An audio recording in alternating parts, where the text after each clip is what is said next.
Student, so finally आज हम लोग करेंगे क्वेश्चन नंबर 9 8.1 का। और पिछले बाकी सारे कर चुके हैं, बहुत अच्छे से आप लोग को समझ में आ चुके हैं। तो अब हमें करना है क्वेश्चन नंबर 9।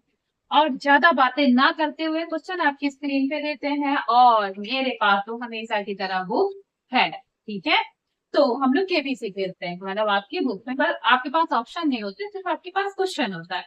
करवाती तो मैं ही हूँ सामने। ठीक, तो इसके बाद हम लोग जैसे ही ट्रिग्नोमेट्री खत्म होगी, इसके प्रीवियस ईयर क्वेश्चन कर डालेंगे ताकि आपको 1% भी दिक्कत ना हो। चलो क्वेश्चन स्क्रीन पर देखो। Triangle A B C right angle at B is tan a1 upon √3 find the value of. ठीक है, उसने कहा एक ट्रायंगल है, मैंने कहा ठीक है बना दो। उसने कहा राइट एंगल ट्रायंगल है, मैंने कहा ठीक। उसने कहा जो एंगल बनना है 90 डिग्री का वो एट बी है, मैंने कहा ठीक है, मैंने बना दिया। अब इतनी बार हमने कर दिया 90 डिग्री और एक right angle triangle 90 degree B पर, सब सही। फिक्स चीज 90 डिग्री के जस्ट के सामने वाला हाइपोटेनिस होता है, या कह दो सबसे बड़ी साइड हाइपोटेनिस होती है।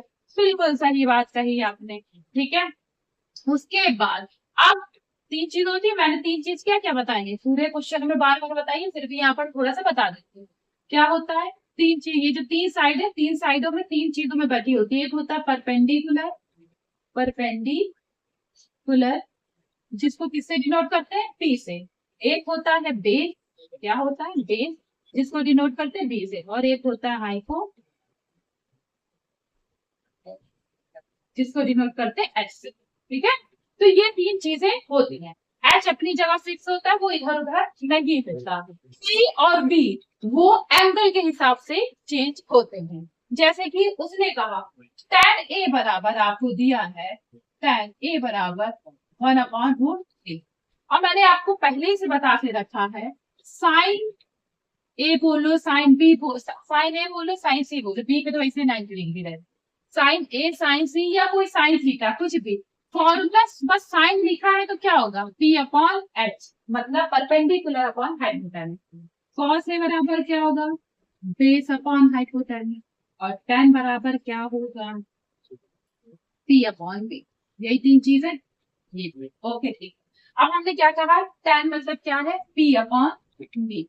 पी अपॉन बी मतलब 1/√3। इसका मतलब पी की वैल्यू 1 है और बी की वैल्यू √3 है। अब पी अपॉन बी कहाँ पर जाएगा, मैंने कहा एंगल कौन बता रहा है, ए, एंगल ए, तो ये रहा एंगल ए। अब मेरे ट्रिक सुनो, हमेशा ये तो बी फिक्स होता है, ए और सी में ही एंगल पूछेगा बार बार। तो जब भी एंगल बनेगा तो एंगल दो साइडों को टच करता है, दो साइड। जो एक साइड जाएगी वो हमेशा क्या होगी, हाइपोटेन्यूज। दो को टच करेगा, पहली फिक्स है, इधर भी बनाएगा तो एक हाइपोटेन्यूज को टच करेगा। तो मतलब जो बनाएगा वो पहली हाइपोटेन्यूज को टच करेगा, दूसरी साइड को जो टच करेगा वो उसका बेस होगा।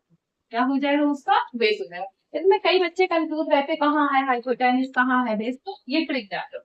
ये एक तो हमेशा हाइपोटेन्यूज को टच करेगा, दूसरा जो टच कर रहा होगा वो उसका बेस होगा, ये होगा। और बचा हुआ कौन है, परपेंडिकुलर, या कह लो एंगल के जस्ट सामने। ठीक, इतनी चीजें हो गई। अब उसने कहा कि इतनी बात है कि ये चीजें हैं, तो हमने कहा कि ए बी बराबर है बी बेस। बेस को किससे डिनोट करते हैं, बी से, जो कि कितना है, बेस उसने कितना बताया, बेस है √3, तो मतलब इसकी वैल्यू √3। हमने कहा √3 किस पर, एंगल 8 एट एंगल 8। उसके बाद बीसी कितना है, बीसी है परपेंडिकुलर,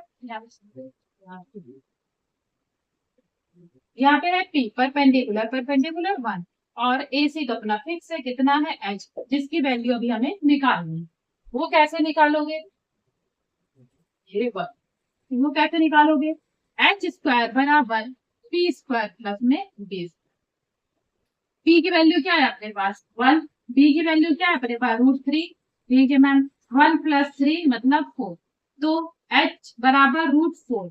तो 4 किसका स्क्वायर होता है, 2 का होता है, तो एच की वैल्यू कितनी आ गई, 2 आ गई। ठीक है, 2 आ गई, कोई दिक्कत नहीं। आगे बताइए, आगे क्या करना है। अब हमको ये चीजें सारी मिल, ये मिल गई हमें ए, हमें एच चाहिए था, एच भी हमको मिल। अब दो एंगल इसमें दिए, क्वेश्चन पढ़ो तो एक एंगल ए मतलब sign A cos A sign सी, मतलब एंगल सी भी निकालना है। इसी समय शांति से एंगल सी भी निकाल देते हैं, तो अब हमारे लिए कुछ भी ज्यादा टफ नहीं रहेगा। अब सी पे जाओ, बस इसे हटाओ। जब एंगल सी होगा तो एक तो मैंने क्या बताया था, एक टच करेगा हमेशा हाइपोटेन्यूज, दूसरा वाला हमेशा क्या होगा, बेस होगा। तो मतलब यहाँ पर अब बीसी क्या हो जाएगा हमारा, बीसी हो जाएगा बेस, जो कि कितना हो जाएगा 1, मतलब ये, क्योंकि क्या तो फिर बेस तो यहाँ पर 1, तो वो √3 था। मेरी बात सुन, उसने 10 a की वैल्यू क्या बोला था, ए। तो यहाँ पर उसने जो 10 a बोला, वो ए बी से मतलब उसने तो उसे ये बात समझाना था कि बीसी बराबर 1 ही होगा, और ए बी में इस साइड को √3 ही बोलेंगे। अब भले ही यहाँ पी हो जाए, यहाँ बी हो जाए, या ये बेस बन जाए, ये परपेंडिकुलर बन जाए, उसको इससे मतलब नहीं था। उसको मतलब ये था कि ये 1 होगा और ये √3 होगा। तो जब ये बी हो गया तो ये पी हो गया। बात समझ में आई। अब उसके बाद बीसी हो गया, ए बी बराबर पी, जो कितना हो गया √3, और ए सी अपने आप में फिक्स रहेगा, कितना हो जाएगा, वो तो और क्या है एच बराबर।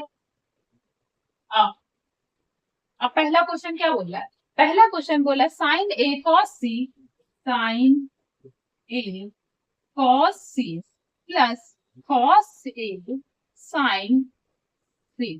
ठीक। अब मैंने आपको क्या क्या बताया था, साइन ए मतलब पी अपॉन एच। पी आपके में ए एंगल ए की बात कर रहा है, एंगल ए में पी कौन है, बीसी, बीसी अपॉन ए सी तो फिक्स है, ठीक, इनटू कॉस सी, कॉस तो हमने क्या बताया, बी अपॉन एच होता है, ठीक है, बी अपॉन एच, सी भी बाद में देखेंगे, बी अपॉन एच। अब सी बोला एंगल सी पर बी क्या है, एंगल सी पर B BC, BC upon angle C पर बीसी है, ठीक है, बेस क्या है, हाँ ठीक, बीसी अपॉन ए, ठीक, प्लस इधर आओ, कॉस ए फिर आ गया बी, प्लस कॉस मतलब बी इंटू एच इंटू सी, मतलब क्या हो गया, सी मतलब हो गया पी अपॉन एच। ए पर बी क्या है, ए पर बी ए टू है, ए बी अपॉन ए सी।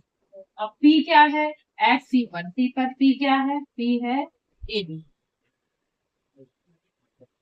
इतनी बात क्लियर हो गई, ठीक। बीसी की वैल्यू क्या है एच ए पर, बीसी की है 1, 1 अपॉन ये तो फिक्स है इंटू सी पर बीसी क्या है, सी पर बीसी है 1, 1/2, ए बी, ए पर ए बी क्या है, ए पर ए बी √3/2, सी पर ए बी क्या है √3/, हो गया। ये कितना हो गया 1/4, ये कितना हो गया √3, रूट बच जाएगा 3/2, कितना हो जाएगा सेम एलसीएम है 3 + 1 मतलब 4/4, जो कि करके कितना हो गया। आई बात समझ में, क्या क्या किया। अगर आप चाहें तो ये लाइन मिल मतलब हटा के डायरेक्ट यहाँ से भी कर सकते, पी एड ए पर पी कितना है, ए पर पी, ए पर पी 1 है, तो आप यहाँ डायरेक्ट 1 लिख देते। लेकिन मैंने इसलिए बताया क्योंकि कई बच्चे शुरुआत में कर रहे हैं, तो उनके लिए ये लाइन लगा दी। अगर आपको समझ में पहले ही आ गया है कि मुझे एट ए पर पी देखना है, एट ए पर पी 1 है, 1 लिख दिया, और ए सी मतलब क्या, एच क्या है अपने पास 2 ही है, दोनों मैच तो 6 ही है, और बी सी पर क्या है, सी पर बी 1 है तो 1/2 हो गया, और ए पर क्या कहते हैं, बी क्या है, ए पर क्या कहते हैं, बी क्या है, ए पर बी है आपका √3/2 हो गया, और इसमें भी √3/2 हो गया।